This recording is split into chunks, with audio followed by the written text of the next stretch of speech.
Es hora de dejar Honda y seguir el camino hacia Mompox. A Luis Fernando lo invade la sensación de haber estado en una ciudad protagonista de la historia del país, y seguramente lo esperan otras experiencias que le ayudarán a reconstruir el río de la memoria. Varios siglos atrás, Mompox competía en importancia con el puerto de Cartagena, pues sustentaba el intercambio comercial proveniente de las Antillas que buscaban evadir los controles aduaneros.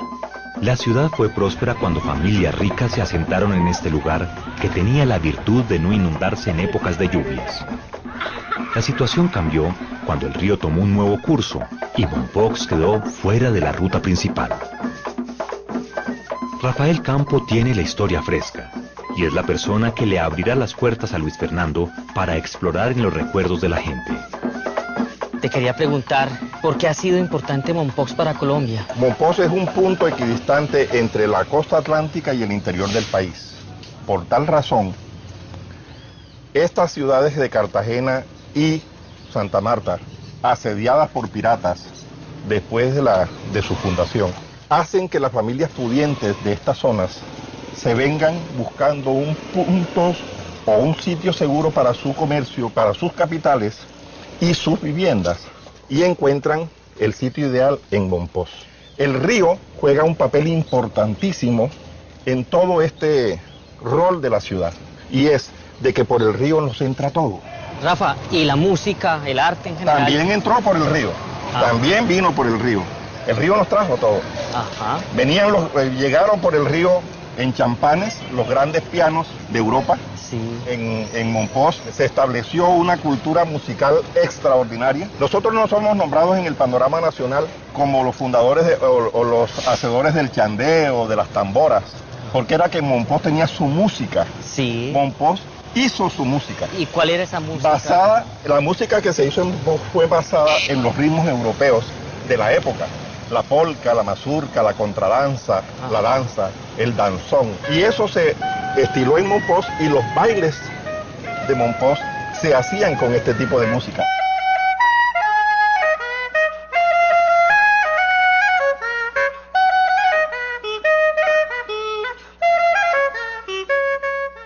Rafa, ¿tú te acuerdas de las embarcaciones que llegaban aquí al puerto de Mompox? A inicios de la colonia, las embarcaciones eran champanes o canoas.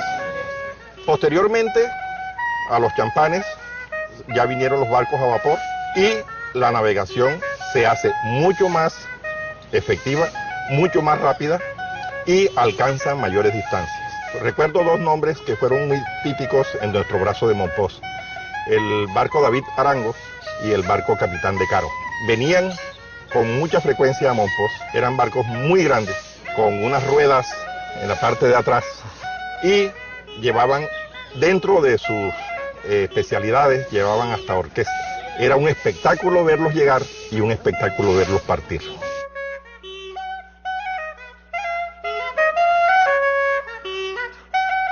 El río Magdalena, a la altura del municipio de El Banco, se abre en dos brazos, creando la depresión momposina.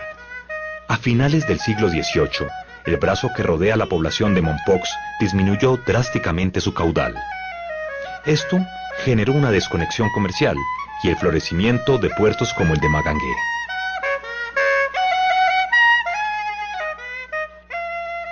Y las lanchas y yates que entonces hacían la navegación por el brazo de Mompox comienzan a dejarlo porque ya no hay cauce para que estas grandes embarcaciones puedan navegar por él.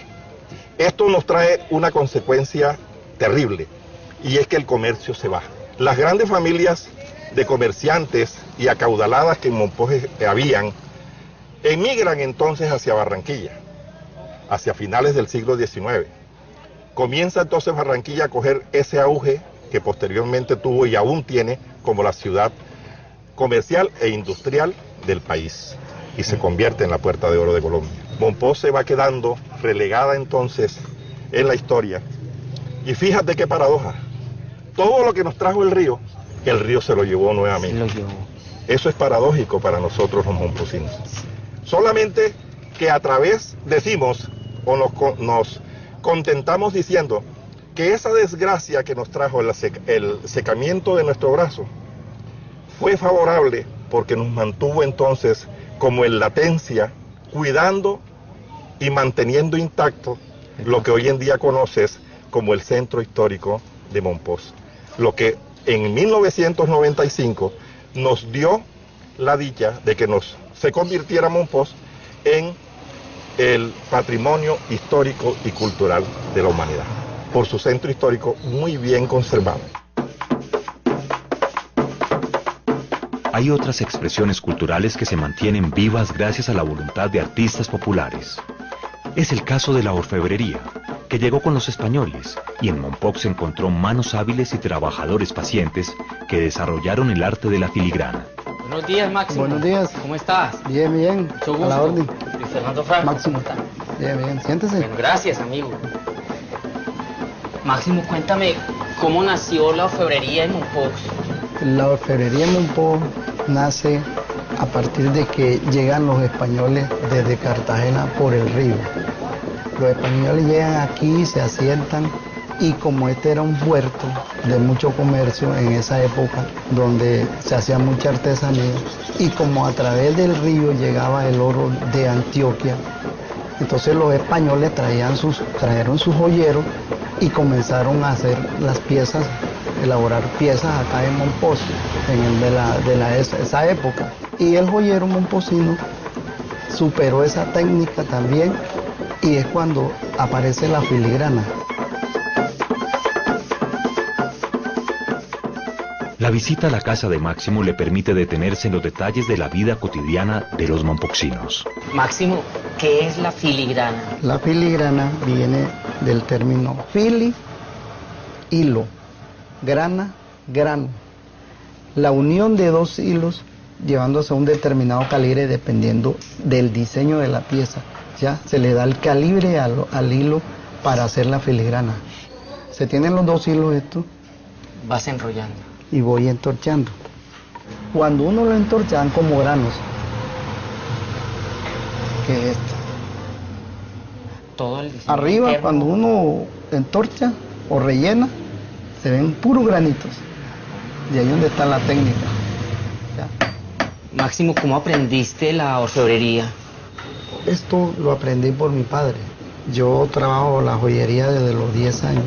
Yo iba al colegio y regresaba a ayudarle a mi papá a los trabajos. Y ahí aprendí la joyería.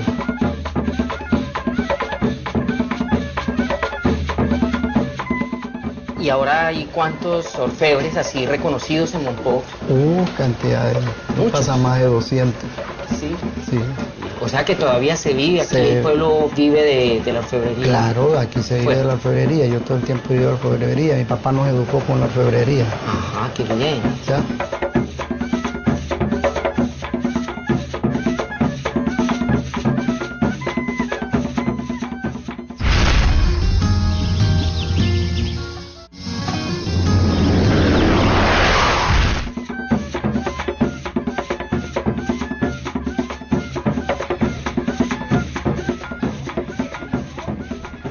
Después de este recorrido por las costumbres de Mompox y de ver en ellas la gran influencia del río, el arquitecto Álvaro Castro nos describe cómo ha sido el desarrollo urbanístico de la ciudad.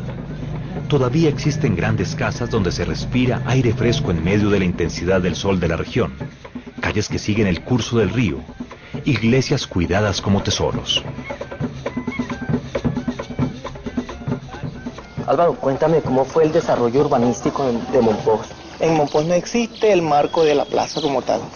Y era muy fácil y muy sencillo encontrar datos de cómo el río había sencillamente acabado con esta plaza fundacional muy al inicio de la ciudad. La permanencia del propio pueblo indígena permitieron que al final Mompox tomara una forma natural, ajustada. Muy personal, digámoslo así, ¿no? Fue la Sí, tipología. no fue normal. una tipología. Se debió adaptar a las realidades del medio, a la permanencia del pueblo indígena y a lo que el río le ordenaba. Si vamos a la plaza fundacional de Mompox, encontramos que allí solamente hay unas construcciones pequeñas. Cuando en la plaza fundacional, normalmente tú sabes que están las edificaciones más importantes, la iglesia, el cabildo, y el cabildo de Mompox se exposta, se lleva hacia otro sitio que es llamémoslo una calle secundaria. ¿No era lógico tener una casa de gobierno en una calle secundaria y no sobre la Plaza Mayor.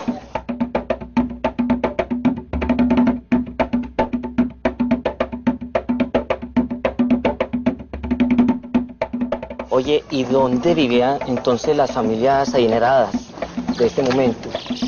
Monpós desde el inicio, llamémosla que se vuelve rica porque todo debía pasar por aquí. Nada sucedió en el nuevo reino de Granada que no pasara por Monpós. Entonces Monpós se convirtió en una ciudad económicamente poderosa, sobre todo en el siglo XVIII. Controla la boga y controla todo el comercio de contrabando, el comercio ilegal. Hay familias poderosas, ricas. Al fondo tenemos uno de las, se llaman los portales de la Marquesa, que era el marquesado de Torre de Hoyo, una de las familias ricas de la nobleza criolla.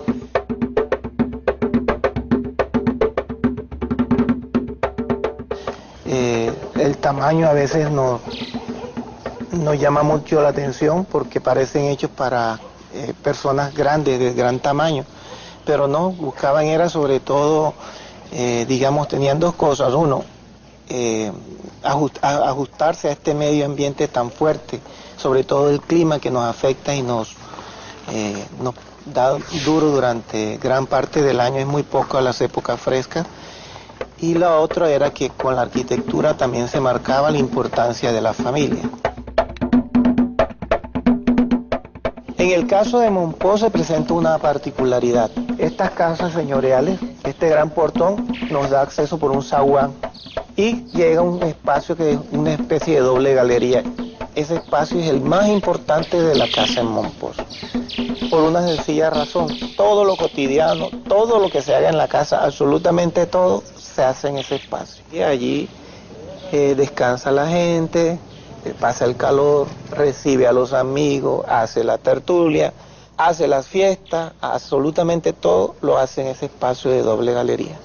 Bueno, Álvaro, muchas gracias. Luis, a ustedes Qué muchas buena gracias charla. por acordarse nuevamente de Monpós. Al grabar los sonidos que tiene Monpós, se percibe un entorno tranquilo. El cauce del río Magdalena acá es más silencioso, sin los raudales bulliciosos de Honda. Los sonidos de Monpós revelan que los cambios no han sido tan drásticos desde su época de esplendor comercial. El pasado es más presente y sus habitantes están rodeados de remembranzas históricas que suenan a tradición mezclada con el avance del país. Acá el río, aunque más callado, es más notorio.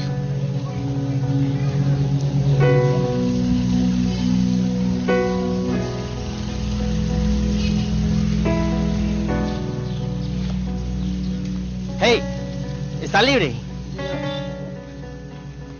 ¿Me puede llevar a la otra orilla? Sí, señor, vamos. Vamos, gracias.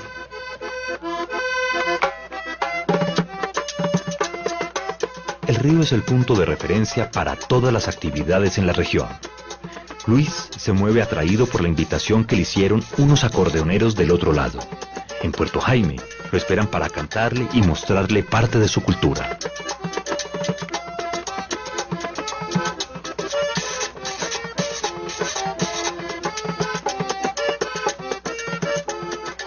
Hola. ¿Cómo andan, Bien, mi hermano? hermano, ¿usted qué más? ¿Qué tal? Bien. ¿Qué más, Maco, hermano? ¿cómo estás? Adi, bien. Bien, bien. Bien, por aquí con ganas de escuchar acordeón un rato. Dicen por acá que tú eres buen decimero. No, yo no soy decimero, yo soy repentista. Yo le digo la verdad, hay en este comentario, se vino de Bogotá, a ver el bicentenario, vino desde Bogotá, al bicentenario. Cuéntame cómo llegó aquí el vallenato. El vallenato hace mucho tiempo que llegó aquí a Puerto Jaime, incluso todavía yo no había nacido. Escuché decir de mis abuelos que el finado Florián fue el primero que tuvo por aquí un acordeón, y después un señor Narciso Rodríguez de Tierra Firme, que llegó aquí en Jaime, no sé ni cómo. Y de ahí pues nací con esa tendencia de gustarme el vallenato. ¿Y tú enseñas acá también? Comencé con una pequeña escuela con el hijo. Le heredé eso del hijo porque el primer hijo que me nació fue él. Y yo quería que tocara acordeón. Y le compré un acordeón de pequeño. Pues gracias a Dios que nació también con el don del papá. y de pronto mejor que el papá porque ejecuta mejor el acordeón que yo. Vamos a cantar una canción de mi propia autoría que se llama Señorita. Buenas tardes, señorita, dígame cómo está usted. He venido a visitarla porque yo la quiero ver. ¿Y el acordeón de dónde viene?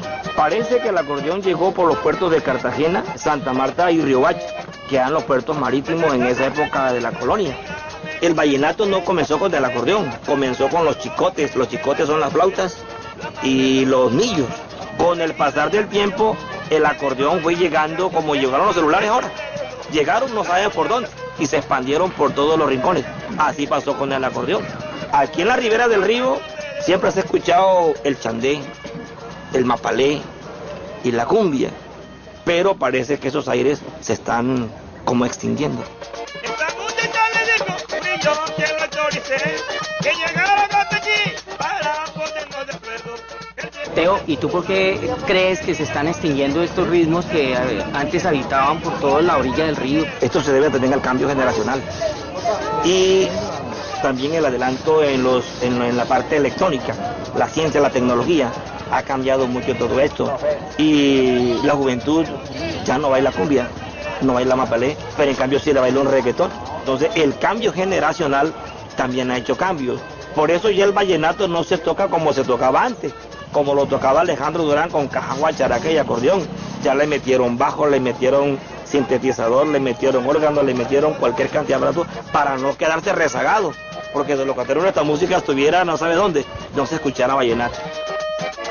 El papá se puso bravo, enseguida yo le dije, no te pongas brava viejo, que yo voy a ser su yerno. ¿Qué piensas tú del futuro de los músicos de acá, del río, de acá por el lado de Mompox, Puerto Jaime? Los músicos de acá realmente no tenemos apoyo, así que el futuro de los músicos aquí pues no está en manos de los políticos, porque los políticos no ayudan, está en manos de nosotros mismos, no dejarnos de caer, pase lo que pase, pese lo que pese, seguimos cultivando música.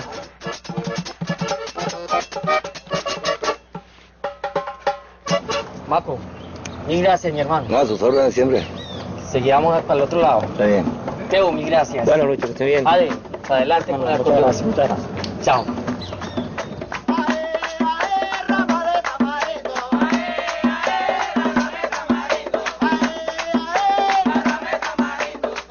La transmisión de las tradiciones no tiene el mismo eco en todos los habitantes de la región. Si bien acabamos de ver el impacto de la orfebrería en los mompoxinos, representaciones artísticas como las de Abundio y sus traviesos corren el peligro de caer en el olvido.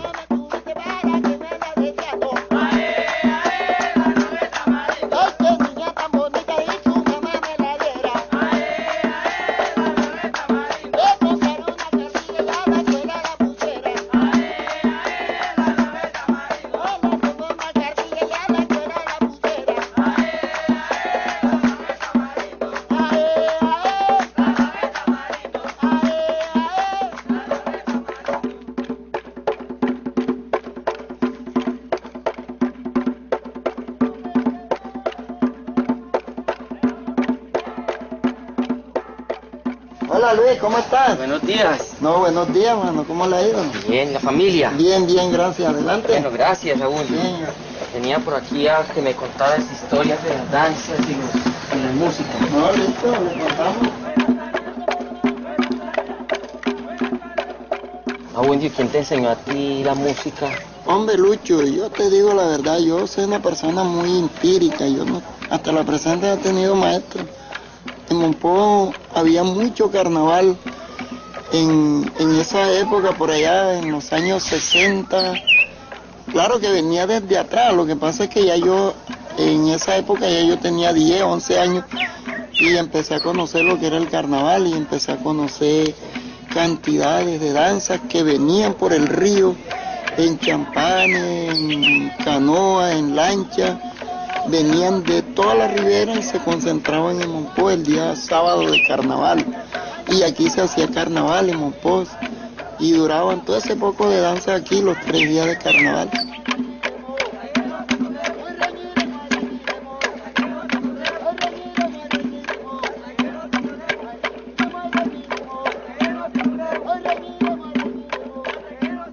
Abundio, ¿tú has ido a los carnavales de Barranquilla? Como todo el mundo sabe, y mucha gente sabe de que el carnaval de Barranquilla no nació en Barranquilla. El carnaval en Barranquilla se fue yendo por el río Magdalena hasta llegar a Barranquilla. Pero primero fue en Monpós y después fue en Barranquilla. Abundio, ¿y de dónde viene la danza de negro? Es lo que significa el laboreo del campesino o del negro en aquella época. Y esto lo convertimos nosotros en danza. Y por eso se baila la danza del negro, la cacería del tigre.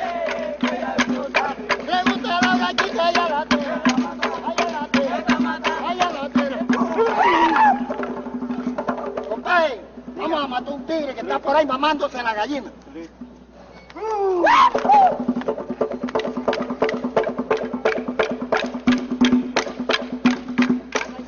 Abundio, ¿y los jóvenes les gusta estas danzas o ya no la practican?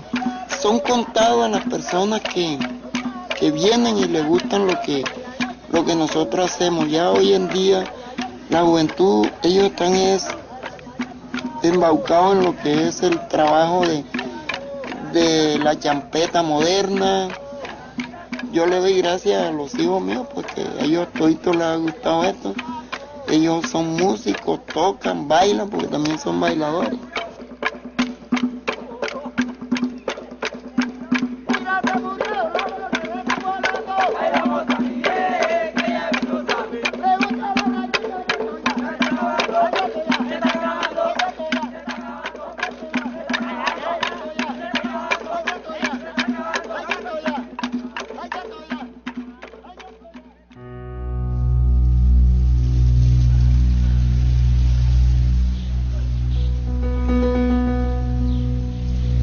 Es cierto que el río Magdalena tuvo una época de oro cuando los grandes vapores transportaban mercancías en ambas direcciones y las ciudades florecían a su paso.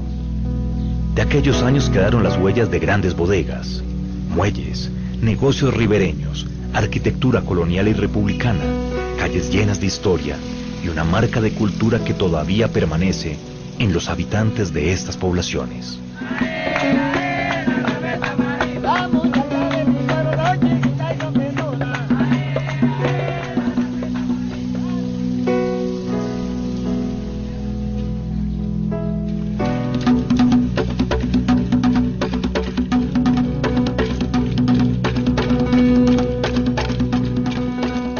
Mi nueva composición busca evidenciar esta huella del río Magdalena en estas poblaciones, cómo los inunda no solamente el agua, sino los sonidos. Ahora en el Bicentenario celebramos esta parte viva de nuestro legado cultural.